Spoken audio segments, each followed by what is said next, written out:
how to make TikTok green screen videos by only using the app. Now that's what I'm going to show you guys in this video, so let's get started right away.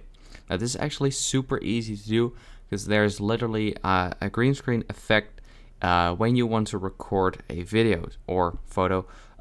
So yeah, if you just click on the plus icon right here, and then on the left you should see effects, and usually it is the green screen video is actually somewhere already at the top, or I mean green screen effect, and it is, for me it's actually the second one already, but maybe if it's not there for you, then you just have to scroll a bit down and then it should be somewhere right here. So you just want to click on that. Now if you click on that, you can see the